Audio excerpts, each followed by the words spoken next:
Raider Nation, stand up. Raider Nation, please stand up. 6-4, tough loss, Sunday Night Football to the world champion Kansas City Chiefs. I want to throw up as I say it, but, they are still the world champions. Still the world champions. I got to pay them that respect. Right. Dwayne Douglas here, along with Sean Oahu Raider. We're missing MMK. Hopefully I'll get a show with him this week. So we hear what he has to say about that game, and then going into the Atlanta game.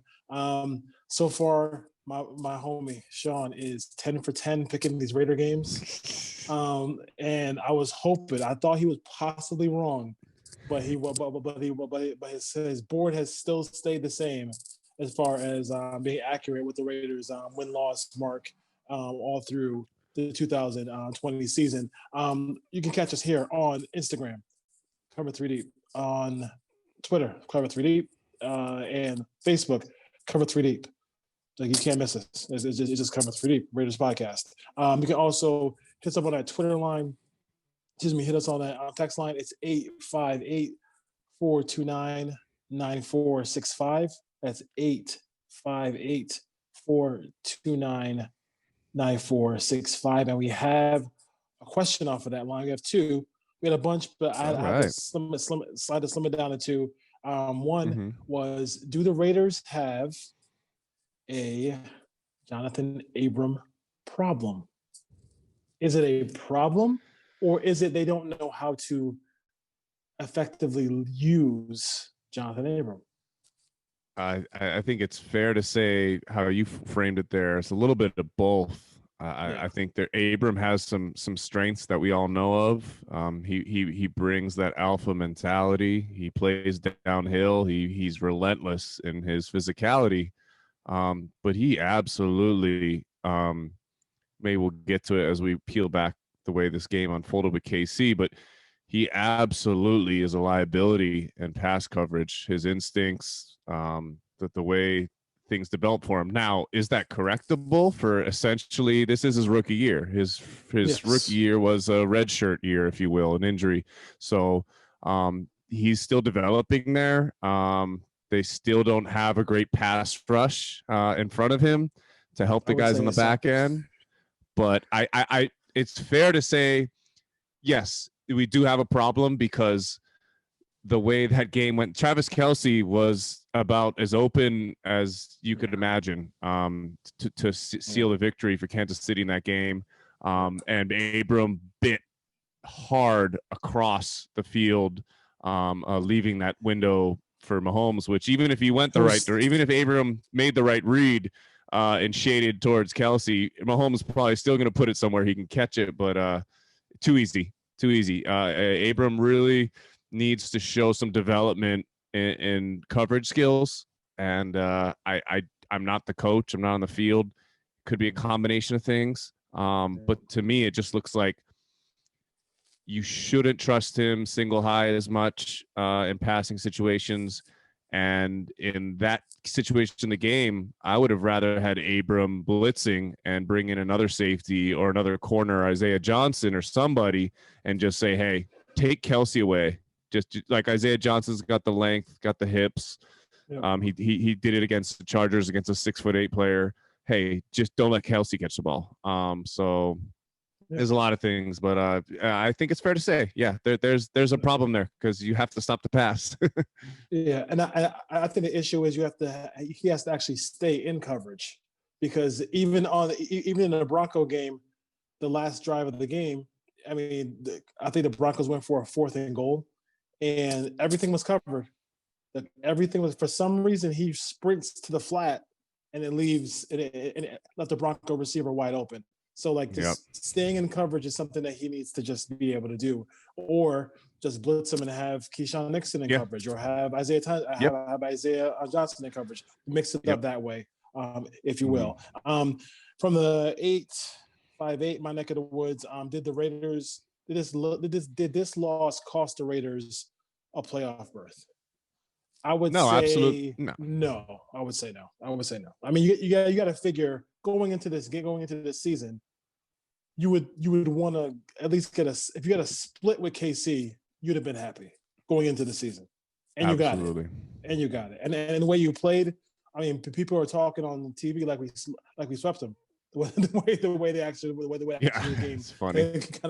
Kind of played out, but slow your rope is still a loss in the loss column. Just shout out to people who are listening in Atlanta, Georgia, Los Angeles, California, Honolulu, Hawaii, France, West Union, Iowa. Let's see here, Albuquerque, New Mexico, Guilford, Connecticut. We got a couple of new ones. That's one to shout out real quick before we go on. Tallahassee, Florida. Bellevue, Washington, Anaheim, California. Nice area. Nice area. Yeah, and that's then my stomping ground. There you go. Northport, Florida, and Minneapolis, Minnesota, Manhattan, New York. Milwaukee, Wisconsin, cold ones the last there. one. Ooh, some cold ones there. Cold ones, yeah. A couple folks on Instagram who hit us up this week who are our new followers. Raiders 64FG. Shout out to you. Listen to the show and follow us on Instagram. And then D-Man 707702 on Instagram. Thank you for following us here on the Cover 3D Raiders podcast on Instagram. Absolutely. So listen up. We know, Josh Dubois knows, Chris Sims knew. Everybody knows that the weakest part of our team going into this season was what position group? The defensive line. So this late in the year, they go out there and sign Tack McKinley. They go out and sign Vic Beasley. They have to go through their 6 or 5 days quarantine before they can even come. This is really, I understand they're NFL they're NFL head coaches. We're who we are, but we know when we see the big time talent, how much of an indictment of them not being able to improve the pass rush in the offseason that Beasley and McKinley's acquisition is for the team. Honestly, it's a troubling sign. And you said those two names. Let's not forget David Irving. David Irving. It's just okay. So we're really trying. We're telling on ourselves by those transactions. I think organizationally, you're saying we don't have a pass rush, or we need it to significantly improve. So we're willing to take a risk on a guy like Tack, who was just clowning his own franchise and just pleading and begging to get, and hasn't really been a great player. I mean, he hasn't lived up to anything, but he's begging to go. Vic Beasley, who Atlanta let go, they didn't want to pay him, and who has been terrible since he left them. And now we're trying to see if there's a glimmer of hope there. Like Gruden said, we're trying to get more Clemson players. There's another Clemson player to add to the long list. Regardless, there's issues. The pass rush is so important, and that's one of the closest things we are away from being a more competitive team. So it's a little troubling that Mayock went in, and they really were happy with what they had, and they spent 7.5 on Mariota. Okay, they spent money on players that Littleton. I get it, that was a good sign. I think hasn't lived up to it, but. There's other things they could have done. They could have moved on from Marcus Joyner and say, we just need more cap. We need to sign somebody. We need, there was players there. Look at Everson Griffin. Look at some of these guys that went before the trade deadline that are playing well with other teams that needed help. Dunlap has 3 sacks for the in 2 games for Seattle already. So, and you see what I mean? And it's like, to me, I thought in the back of my head, Mayock had that in a slingshot. Like, he was thinking, by this point in time, it's not working. I have some moves. I'm going to give up some picks. But whether he's holding them close to his chest for whatever reason, because he's a draft guy and not used to the transactional stuff, you got to cough up some picks. So we have a Super Bowl caliber offense. It's time to move. So frustrating. Sean, we did give up a 4th round pick, didn't we? This year? For he plays Raekwon? He plays so few snaps. I forget his name. Raekwon McMillan. Yeah, I've never even seen him make a special teams tackle. I don't even know. He's supposed to be a 2-down linebacker, but where's he? It's getting bad. Yeah, seriously. McKinley had 7 sacks his rookie year, 3.5 in 2019, and 1 sack this year. Vic Beasley was on that list. I think I shared with you in our text thread where he and Carl Nassib were per snap one of the worst pass rushers per snap in all of football. So they play a lot. They play a lot of snaps, but they don't do anything when it comes to it.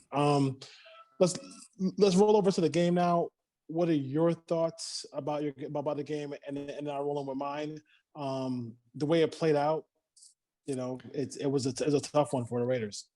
Yeah, I think it was a tough one. You never want to take a loss. It's not something to celebrate. I think in normal seasons as a Raider fan, celebrating a close loss meant nothing. This year, it's different. This is Super Bowl defending champion. We've already beat them once, so we're splitting the series with them. Both games could have went either way for both teams in both matchups. So to be toe-to-toe with arguably, the best quarterback in the league, the best offensive coach, one of the best in this era, to be honest, Andy Reid, what he does. And, I think that's something that shows how far this franchise has come. It's year 3, Gruden Carr. We wanted to see it. If not win, show me you'll be competitive. Well, they could be 2-0 against the Chiefs. So that team has 1 loss, and that's from us. They suffered earlier in Las Vegas. So, my takeaways from the game are we needed to keep the foot on the gas, just like the first time we played them, going for it on 4th down, being a little bit aggressive here and there, mixing up the play calling. I think we saw a lot of that. The defense, Mullen with a big interception, just like that was a big turning point in the game. There was moments where we rose up, like we're still not intimidated by this team. We can beat them. Just a little frustrating outcome, a little bit too much time on the clock, and we really don't have that pass rush to close out a game and leave the ball in the hands of a quarterback like Mahomes. I think if that ball went back to probably all but maybe 3 or 4 quarterbacks in the league, we would have won the game. I think Rodgers, Wilson, Mahomes, maybe a guy like Murray, some guys that are playing a high level. Everyone else, I think we would have sealed that game off for a win. So it's hard playing Mahomes. He's the Michael Jordan of the quarterback position in the league. And, you take your bumps. You realize we're short players like Incognito and Trent Brown in the offensive line. That could have made a huge difference. And we'll see what these, last-ditch effort signings on the pass rush do. But I think there's more positives than negatives in this loss.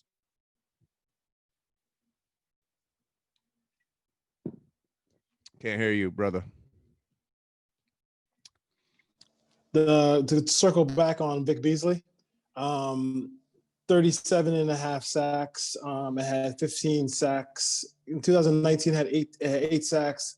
Big year was the 15 sacks that he had in 2016. So it's an art form to get to the quarterback and actually bring him down. You can get there, but you got to bring him down. So we'll see what happens there.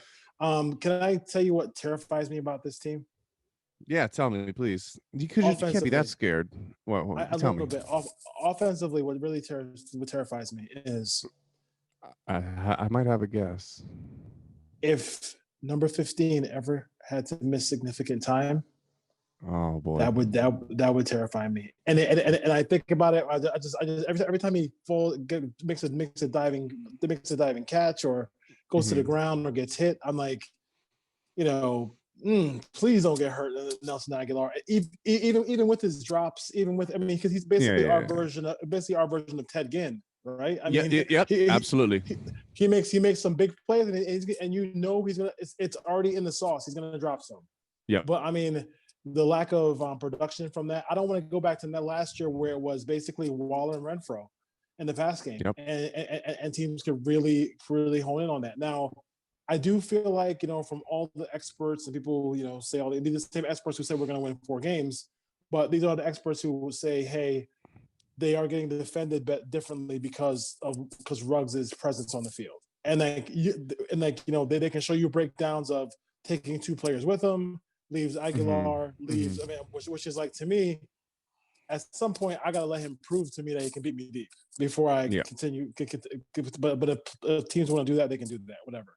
So looking at this team, the first thing I thought of was, yes, they traded away Cooper, they traded away Mack, but they've really struggled to kind of replace those two. Even on a Crabtree level, they struggled to really replace those two. And I think the easier one to replace was probably Cooper. Hadn't been able to do that. And I thought one of the biggest, looking back at it now, man, dude, just give me a little Tyrell Williams right now.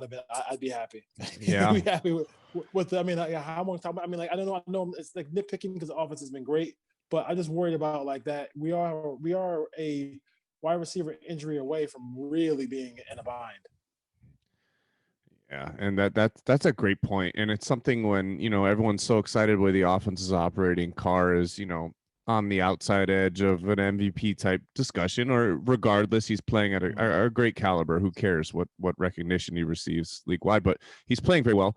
The offense does move the ball around a lot, so I don't see we're ever going to be that team with a 12 target wide receiver under Gruden and Carr. But Ruggs it hasn't hit 15 catches yet, and we're deep into the season. Like, you really want? And At what point? At what point? I know Edwards got hurt. They're bringing him back along. I believe there's something. I think he's a much higher upside than Tyrell Williams. But Tyrell Williams, although he was overpaid for the player he is, he at least gives us production and someone Carr was comfortable targeting. You're right. It's a great point that Aguilar is like, if he were to get a COVID thing or miss a game, oh God, please, Jesus. It'd be Ruggs. You got to do that. Yeah. The receiver group, we thought back in camp, hey, this is the toughest cuts they're going to have to make, right? Gafford and all Zay Jones had a good camp in Las Vegas with the baby oil offense with Derek Carr and all this stuff, but Zay Jones has been quite like, it's really, we're tippy-toeing. Plus, with Gruden wanting to be conservative and run the ball, the times when they need to take shots, it can't be Waller. It can't be Renfro. It's got to be the defense has to be concerned about game breakers like Aguilar and Ruggs, like you said, so things open up. Carr can go through his progressions and have 2 or 3 options on a pass play on 3rd and 8, not if Waller's draped, I'm throwing it at his knees and hoping he can go down there and catch it, That's why I kind of think sometimes you might pull your hair out a little bit. Sometimes you'll see, Josh Jacobs into like a couple runs on 1st and down, just so they can gear up for a big 3rd down play. Yep. Because they don't want to. I think they've avoided trying to make Aguilar be that high volume guy, because if they ever, if he gets too many hits, whatever. I mean, I thought he had one. I thought he had one in the game. On a little crossing on an over route where he got hit in the leg and he popped right up. I thought they might have got hurt on that one. Defending the Chiefs, difficult as hell. We know it's Andy. We know it's all this stuff. I thought they paid the Raiders the ultimate respect in this ball game and knew they were going to be in a ball game because they didn't try to go the ball down the field. Really, the longest pass of the game was the game winner. They were Alex Smith in it down the field and running the football, and they were actually trying to keep the Raiders' offense off the field. Because I think Andy Reid, Sean, just tipped his cap and said, "Hey, I can't stop you today." Yeah, that's a great point. I mean, and that's why I said there's a lot of positives in this loss. When you're turning the way as talented as Mahomes, Tyreek Hill, Travis Kelce, and Andy Reid, like, just they have a monster of ways they can hurt you. And for them to kind of play a little bit more ball control, a little bit more possession, tick-tock, let's keep Carr on the sidelines, to me is showing we've arrived as a threat. We've arrived as a threat, and that's down players on the offensive line. And obviously, we've just talked about it. That's down, hey, we're kind of just smoke and mirroring this wide receiver position, to a 6-4 record and a high scoring offense. So it's a good thing, but eventually it just shows that if we can get something more out of our defense, teams won't be able to just try to only respect the offense. They have to be able to count for something else, whether it's special teams plays or, defensive the way we can get after quarterback on third down, new blitz packages. If something develops there, we could catch, fire in a bottle, if you will, down the schedule, which I think we will, but because of how it presents itself, but that needs to come to fruition. What would you? I mean, like for me, why not? Because I thought they did a lot of spying, and they spied a lot with your guy, Arden Key last time. When you had that, it was a killer 3rd and 9. It's 3rd and 9. And I hear it in your voice. You know exactly what I'm talking about. That was the play of the game in my mind, because if you keep them to 3rd and 9 there, they're gonna punt. Yep. They're going to punt. They're gonna punt the ball back to us. But because it was 4th and 2, he went for it. And then to me, it's like they were doing all these stunts where they're crashing inside. When he gets a chance to roll right and or roll left, I mean, like you're just setting yourself up. To me, on that 3rd and 9, traditional four-man front, or rush 3, and then have Arden Key or somebody like that. Somebody who's an athletic guy, defensive lineman, maybe Abram in that situation. Have him go after the quarterback in that situation, Sean.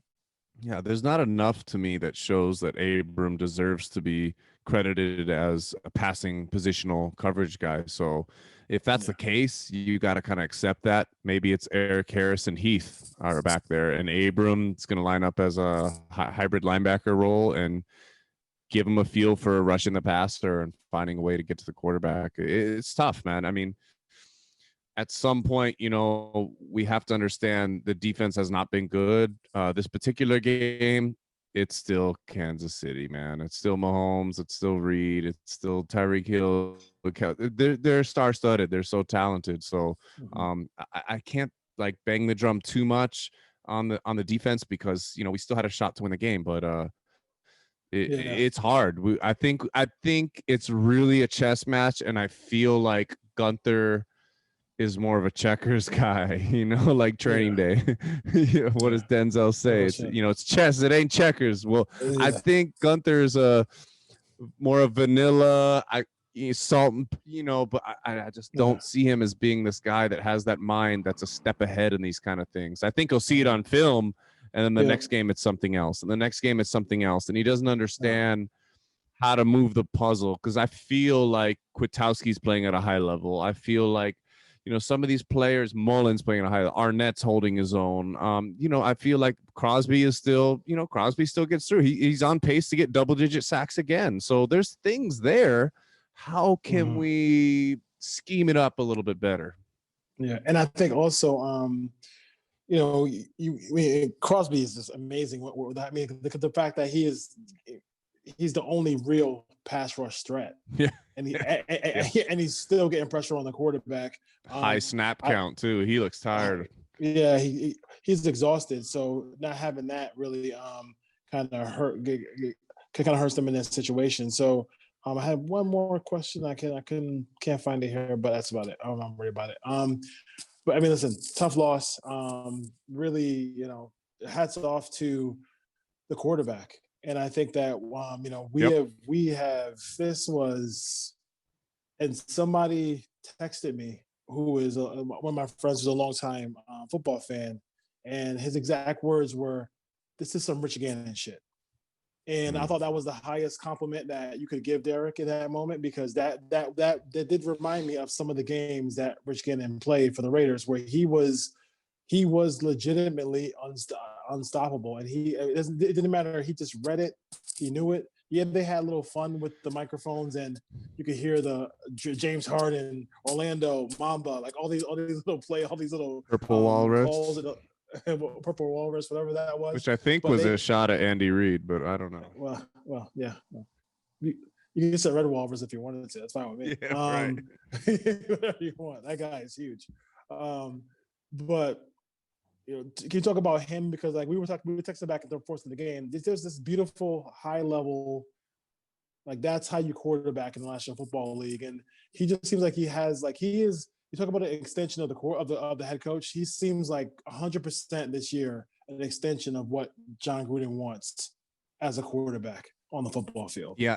So I feel, as someone who's always once was so happy with Derek Carr as our quarterback and fell into a lot of criticisms that I put on Derek, there's one thing I never wavered on is Carr pre-snap, learning a playbook, a new offense. That is what, and that's why I thought the team would do very well this year. I really do, despite what I thought about his things that I would call downfalls, but absolutely brilliant how he gets people off sides. Absolutely brilliant how he audibles in and out of plays correctly. Absolutely brilliant. We're not taking delay games, and we're not taking like all these organizational things, patchwork offensive line. And it's as if he's so locked in, he's so much trust in what he's doing. It's not that he's thinking, it's that he's literally just, he's beating. He's past the understanding, the learning curve, the development, everything in this offense. He knows what he wants to do. And Carr is so good at getting the ball out quick. He's so accurate. But just the way I feel all those other things have heightened what used to be not his strengths. I feel when he's so comfortable in this offense, he kind of knows, hey, I can take it off and run now. Hey, I can roll out the pocket and throw it. I can create a little bit more. And you can see his confidence in those levels. And that's a great thing, because I think most fans wanted to see that. We're like, we see you dunk a basketball, we see you, your muscles, we see all that stuff, but apply that. Be the, if you will, like watching Ben Roethlisberger, be the football player. We know you're the quarterback. Be the football player sometimes, and that's when you say Gannon was just absolutely obsessed with meticulous details in a different personality. Carr is obsessed with the details in a much more cool and calming personality. And I've seen him that one time. He as if you would say, like, burnt a timeout, right? Like waste, and immediately, but he didn't even he looked at the sideline. He's like, no, like I got it. Like I'm sorry I burned this timeout. I understand you think I shouldn't have blew one, but the play clock was going down. He made it audible. His recognition of what he wants to do is so high, and that just goes hand in hand at the level he's playing at. So, man, that's why I keep saying it. Hey, if we can get just a little bit more out of this defense, we got something special on offense. Just give me the turnover, and then the point I want to make about the defense, the point I want to make about the defense in the Chief game was, you had them backed up. They're showing you a trend of they're going to go short. Mm-hmm. You gotta jump some of these fucking routes. You cannot. I mean, that is the opposite. There was one on the left side to Robinson where he caught it, and he almost reached back. He forgot where he was, so he almost reached back and almost threw it out of bounds. It kind of went into the category of he went to the ground with the football. Is that a catch? Like, in my head, I'm like, okay, these know what a catch is, but like. That's a perfect kind of play where you can just you have to take a chance in some of these moments defensively to help that offense. And I feel like, I mean, in this game, when you see a tendency of the Chiefs, we're gonna throw short. You gotta jump some of those bad boys. You gotta jump. You can't just sit there and let that happen. I think real quick. Sorry to interrupt you there. Go ahead. Real quick, I think we have those type of players on defense. Yes. They're aggressive. I just think, I'm not even gonna say think. I'm gonna say I know some of this is how they're being coached to play these coverages and these schemes. Play safe, make the tackle. Yes, come up, make the tackle. You have, but I know Arnett does still have a mini cast on his hand. So that kind of prohibits him from, maybe you want him to keep an offensive player in front of him a little bit more, because there's no way he's going to be able to wrap up perfectly and make these tackles all the time. So that might be part of it for him. And Mullen is your best cover guy, so he may not be always thrown at underneath like that. But you're right that we have some talent overall, and you have to find those times where you drop into a 3-man pass rush and you just take up those windows and you jump some of them with a correct and sensible approach to what you're doing on the back end. But take those risks. Like you said, Mahomes, the ball wasn't going down the field like we're accustomed to seeing. He threw one. He threw one, and you know, I don't know if you noticed this. He threw one deep ball down left side, and Arnett was all over it. Arnett cover skill. I mean, he can hit. Yeah, I mean, like his frame rookie wise. I mean, he's going to be a good one, I think. Yeah. Me too. But if you watch when they went to a bunch formation and they had Tyreek Hill on the outside, and Tyreek Hill had 10 catches for 10. He was like 10 yards a pop. It wasn't like he was like typical Tyreek Hill. Yeah. He would slam him at the line of scrimmage and like jam the hell out of him. And Tyreek was like, the first time, Tyreek was like, whoa.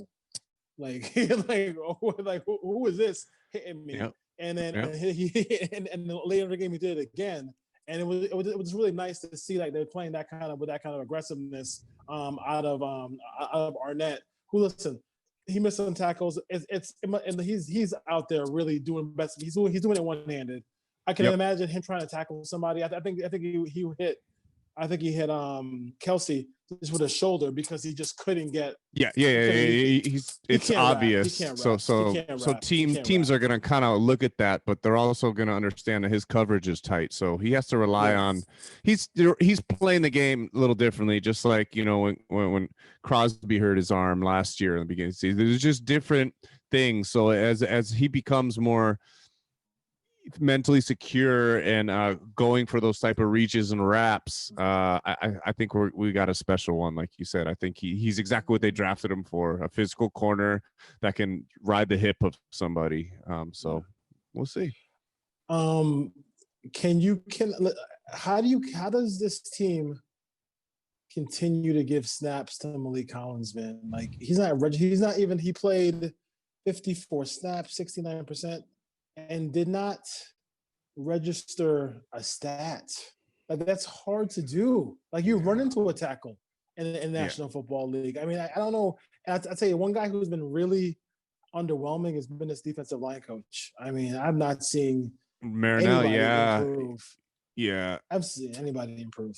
And Malik's his boy, right? A lot of people thought that signing was Daniel Ross is his boy. Yeah, it just with Malik, it's tough because a lot of us thought, hey, we need interior pressure, and that'll bring everything together for Cleveland, who's still developing, for Crosby, who looks like he has a good upside to his entire career, and to all these other things to work, the new fancy linebackers, the nice young secondary. Malik's a dud. He's been a dud, and you know what shocked me? I forgot about it. I saw him get up, and I always like look at you see the uniforms, you're looking for the number, the name, and you see a C on his chest. He's a captain.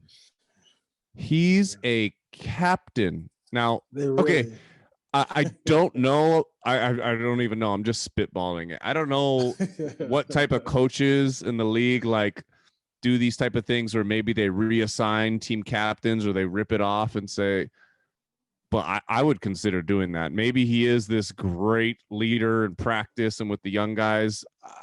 I would rip it off his jersey. I mean, they did the same thing with Joyner last year and this year, and he's playing a little better. But I think I'm just shocked. I mean, like Gruden, said he's the key to our defense, and just like he did Cooper and other stuff. And I mean, there's a lot of media bites that they really thought he was something. But whatever you have to do, whether it's maybe don't dress him 1 week. I don't know if there's something. That's what I'm thinking. I mean, honestly, I'm thinking even just bring healthy scratch, Chris Smith. I mean, something. I mean, like do something Smith. because this is nuts. Remember, and you know what's weird about it is you look at these loyalties and these people attached. Last year, they healthy scratched Benson Mayowa, our best pass rusher in the beginning of this, healthy, but then Malik, they're willing to accept the guy just being a non-value added. It's like you're playing with 10 guys on defense. He might as well hold a bag and work with the offensive. It's like a practice. So, and one of these things too is like, I mean, if these guys are on the sidelines, like, what are we doing here on the sidelines if they are tested positive for COVID? Like, why are they in the building? Like, I don't. Yeah, that's a good point. That's a good point. I don't know. I mean, I thought Nevin Lawson, it was not great. Play a little bit better. So some of the completions was just Mahomes to Tyreek Hill. Oh yeah, Like there's not this much much. Yeah, space. Not, 6'8", much you can do. Not 6'8", much you tight can do. end. Yeah, I think this is the game where we missed Littleton and Joyner in this ball game. I thought a lot, especially when with Kelsey there. Kelsey was kind of eating for days in this game. So if you had him in fantasy, he kind of destroyed the Raiders as far as that goes. Looking back at the Chiefs game, anything else you want to before we go forward to the Falcons? Any thoughts? Any final thoughts about that one? no, absolutely nothing. Like I said, I think it's a positive. I think we showed we could get up for this game a second time. You know, I'm sure a lot of people thought, you know, we'd go back to a 35-17 type loss and these kinds of things but everybody thought we were going to get smoked in this game. Yeah. And to me, I think it's important to just rise up. I mean, it's a competitive league. You have to scratch and fight each week in, week out. As you said earlier, you had a question about the playoffs. Did this ding our playoff? Absolutely not. Look at our schedule. Look at the players. We're going to continually get back from health issues.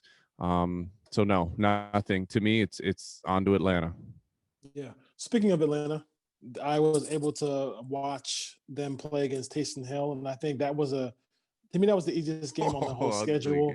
It was the easiest game on schedule to pick because I think they would have been more prepared for Drew Brees than they were Taysom Hill because it was just no tape, it was no whatever. He actually played. Mm-hmm. I think for at least for 1 week, Sean Payton shut everybody up about Taysom Hill being the starting quarterback. He played pretty well in the game and actually threw the ball well and also scramble. His scramble ability is a new dynamic that the Saints didn't have before. I respect Matt Ryan, but you know where he's going to be. Doesn't like pressure up the middle. We don't have the same situations where we're worried about like all these different him getting out the pocket and all things like that. He is, I'm faster than Matt Ryan, but I don't have an arm like Matt Ryan. And I don't have weapons like Julio Jones and Calvin Ridley and Russell Gage. I think a guy underrated guy in this game who really worries me is Hayden Hurst. Nice, tight end. A quick tight end. Thoughts about the Falcons going in this game? I think last week was the nail in the coffin for their season. Kind of like what the Vikings. If you follow the Vikings and the Falcons, they were moving the way up, and they're saying, "Hey, we got to a bad start, but we can make the playoffs maybe." That game, the last week, kind of shut the door on it. So I'm just going to see how they react to it because it's going to be wholesale changes there, no question about it next year. So we thoughts about the Falcons here. Well, a multitude of things. First of all, it starts with the quarterback when we're looking at the matchup. Matt Ryan has played at a very high level, more or less, through the years, and that's because of what he does with his brain, similar to Carr. He's athletically, he's completely declined. He's always been a pocket guy coming out of Boston College, but now he's to the point to where he got sacked 8 times against the Saints. Okay. Yeah. The Saints have a pretty good defense. I do understand that, but he could have been sacked 10 plus in that game. I mean, he was flailing balls. Line. I mean, he's getting this is a chance for our defense to come after a quarterback that can only hurt us one way. The weapons he does have to throw to are great. Everyone's saying Julio, he does have a lingering issue, little injury. He might be a game time decision, but to me, it's Calvin Ridley. Arnett, Mullen. Ridley was out with an injury for a while as well, right? But Ridley, to me, is terrifying. And people might say that's a little bit much to say, but I really compare him. I think he reminds me of Devontae Adams on Green Bay. I mean, you can try to jam him, you can play zone, you can do different things. He's just going to get open. and Ryan, that's who Matt Ryan is going to target. If you look at the targets, this is his first game back. He was out, I believe, 2.5 games or so. But he's the guy getting the fair share of the target. So that's an important player that Arnett or Mullen, like I said, have to take out. But the Falcons defense has played better since they fired Dan Quinn. So there is a little bit, I don't know if it's a little bit of changes, letting guys being more comfortable in what they want to do. I'm not, they have some speed there. They have some quick players. So, it's going to be interesting how Gruden wants to attack the Falcons. Is it, he always wants to run the ball.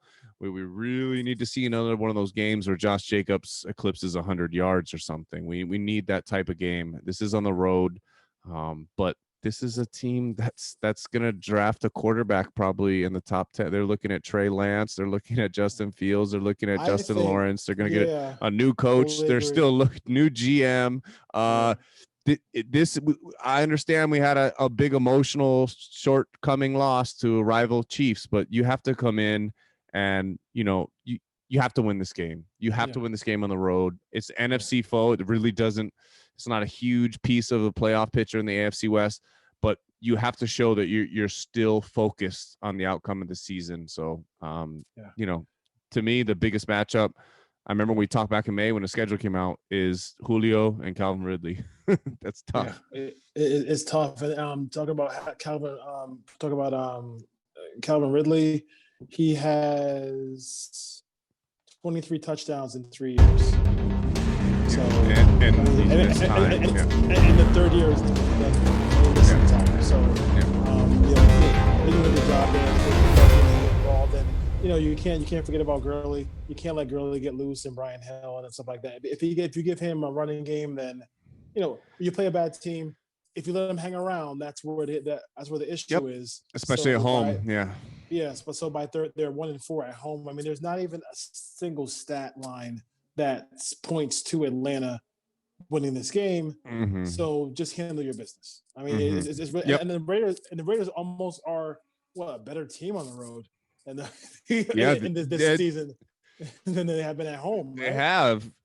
They really look good there. I mean, they beat the Chiefs on the road. The best home win we had was obviously taking down the Saints in the Monday Night Football home opener. But you have to take care of business. Now, you did bring up a good point. Gurley's use can be interesting, can be tricky, because I think like what Gurley had so much success at, with the Rams and Sean McVay's offense, was using him on those jet sweeps. Mm-hmm. There has been some times this season where we've seen containment as an issue, whether it's the pass rush is trying so hard to finally prove we can get to a quarterback, that guys like, Cleveland and Crosby have just been pulled inside real easily. Not setting the edge. Yeah, not setting the edge. There you go. So I think that's something that worries me a little bit. Brian Hill, Ito Smith, Gurley, whoever's in that backfield. But Gurley is, if there's one thing he can still do well, is just get those long strides going outside, and he can eat you up if you let him break the line of scrimmage on the edge. So that's a sneaky thing in this game that I hope we take into consideration. Yeah, I think it's a game where, this is, the quarterback. I mean, I haven't heard any COVID situations right now. I guess, Vincent Bonsignore is doing a good job of basically every morning saying no COVID, no positive test every morning now. So you might as well start the day off with that, right? And hopefully we get Joyner back. And I would even, what's crazy? I'm thinking about I almost say Jamarcus Russell, but Demarius Randall. I kind of just think, damn.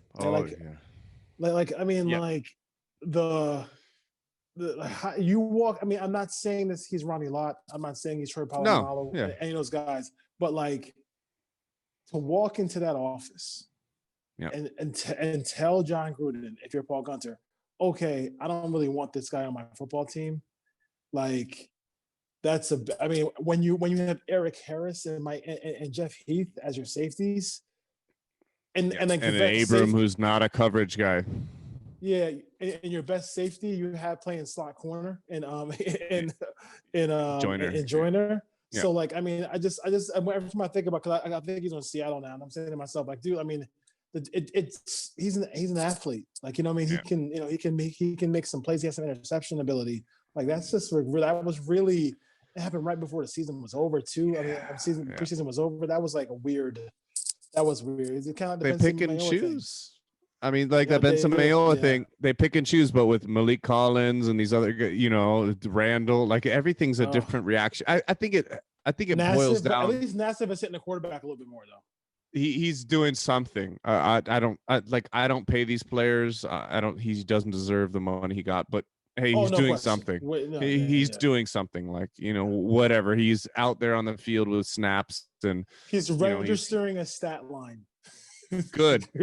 Collins can't say that. A lot of other guys, so you're right. That's a good point. Where we're just the defense, like we've been talking on this podcast forever, since the season started, but it's hard to see the defense is still around, 23rd or something in the league. And in some of the major categories. So we're still in the bottom third, no matter how you slice it. So with an offense that can play ball control. So we're showing we can hold the ball and score, and then our defense is just break. It's not bend, not break. It's just break. What did somebody say? The Raiders have a 13-3 offense and a 6-10 defense. So that makes sense. They'll be somewhere in the middle as far as the record goes. So we'll see what happens there. Cover 3 Day Raiders podcast. Dwayne Douglas here, along with Sean Wahoo Raider. Anything else on the Sean hit list, if you will, for the Raiders going forward? I think that 5-1 has to be the mark here. Now there's no, at least if they beat the Chiefs, they would have some wiggle room. Mm-hmm. So now, like, the only loss they really can have is, maybe to the Colts or maybe to the Dolphins. Hopefully the Dolphins. The Dolphins lost to the Broncos. So I know it's a week-to-week league. It's a week-to-week league, but everyone thought Miami was this and that. They're still Miami. I would say this about Miami. If you watch the games and not just say, "Oh, Tua," and don't pull a whole Jim Druckenmiller. If you look at, they're giving all those wins, they're giving him offensive touchdowns. They're giving him turnovers where the ball's at the 12-yard line. Yep. Yeah. So he's getting the ball in plus territory. I mean, all those things like that. So you gotta kind of peel it back a little bit. He's not passing the ball like Burrow. He's not passing the ball like Herbert. He is not. So we have to see. And now, what do you do in that situation? You're in a playoff run. And this is why I was a proponent. Fitzpatrick, I was a proponent of just sitting him for the whole year, because you're in a playoff run. See if you can make the playoffs. If you don't, it doesn't matter. You have Houston's pick. And it was still there. Top 5 and you pick. Yep. And here's the question, Sean. If you get, let's just say, by some miracle, you get somebody passes on Lawrence or your boy or your guy Lance is there, and you see troubling signs from Tua, are you going to be that quick? Josh Rosen, look what happened to him. It depends on coaches. There's so many dominoes that can fall. I wouldn't look at it like entirely like that, but you have to think, right? If a team, if someone lets Justin Fields fall and you're sitting there going, well, you're calling other teams and someone said, hey, I'll give you a 4th rounder and for Tua. And you're like, well, we can get rid of Tua for something. We didn't make the playoffs anyways, and now we're going to get another top-tier quarterback. So I don't know. That's strange. Yeah, interesting to think about. But bottom line, the only thing I have closed like this week, and I think you're on the right line of logic, because if you do go 5-1, you're going to finish 11-5. Can't be 10-6. 10-6 might not do it. Yeah, which is insane to think. There is still an undefeated team in the league in the AFC, the Steelers. So there's the bar just keeps going up in the AFC. The NFC, 10-6, I wouldn't be as worried, but in the AFC, it's really dicey. So for me, the big thing is like you said earlier, it's take care of business, Atlanta. Yes. There might be when you get rid of a coach mid-season like that. We saw that with like Tony Sperano. He got the team playing better. They put together 3 wins.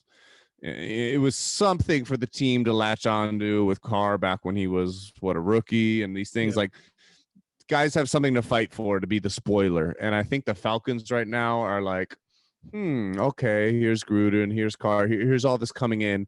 I think they will be up for this game. I think they will play hard. I think the Raiders have to just eliminate the mindset of losing to the Chiefs and just understand there's a new enemy across you on the other side of the line of scrimmage. And we have to take care of business here because it's hard to look at the Raiders schedules in previous years and say there's must wins or games we must win based on what we have versus what they have.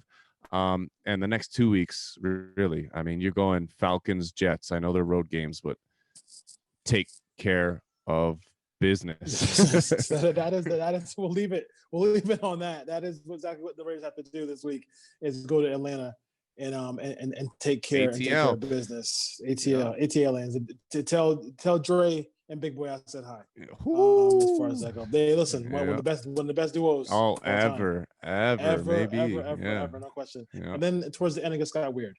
A little different. Cover 3D on Twitter, Instagram, and Facebook. Cover 3D Raiders Podcast. Don't forget to hit us up on the text line. We'll promise we'll get some more of those in, but we just have so much to go through in these games. 858-429-9465. I think that's pretty much it. And listen, I'm gonna hit up my boy Monster Mash Ken, see if we can get him. See if I get him on tomorrow. Go ahead. Oh wait, one more thing before we close. Yeah. This is one of my favorite holidays. We didn't even talk about this. So Thanksgiving, right? Thanksgiving. A little different this year. Yes, it is. Very different. But regardless, happy Thanksgiving to everyone. I'm a sides guy on Thanksgiving. The turkey's the turkey. I like doing that too, but I'm a sides guy. So I'm going to ask you, Dwayne. Every household cooks Thanksgiving differently. People think it's all cookie cutter. Really not. Really not. So before we close, give me your favorite side, your favorite dish. What do you like about Thanksgiving typically? So typically, in a Jamaican household, so the first thing if you go to a Jamaican cookout, take me there. Or Thanksgiving, Jamaican Thanksgiving, or Thanksgiving. The first tray of food that's gone is the oxtail. Oxtail is going first. I love oxtail. It takes forever to cook. Oh yeah. My grandmother used to be awesome. It's hard to cook too. Awesome at it. It's hard to cook, and I'm gonna try it. Not this year, but I'm gonna try it next year to see if I can cook oxtail. But it's very difficult to cook. Period. On the American side, my aunt makes this tremendous. I mean, it is the macaroni and cheese is just amazing. It's amazing, and she also makes sweet potato, which is like, I mean, listen, I grew up in Connecticut, so I'm in California now. So it's by far and away, we had like so many different kind of football fans in my family. Like my sister's a Colts fan, my other sister is a Steeler fan. My uncles were Steelers, were Cowboy fans. So we just talk trash about back and forth. And I used to have to defend the silver and black every year in that conversation. But those are my favorite foods on Thanksgiving. And it's a great December 1st. My diet will start again.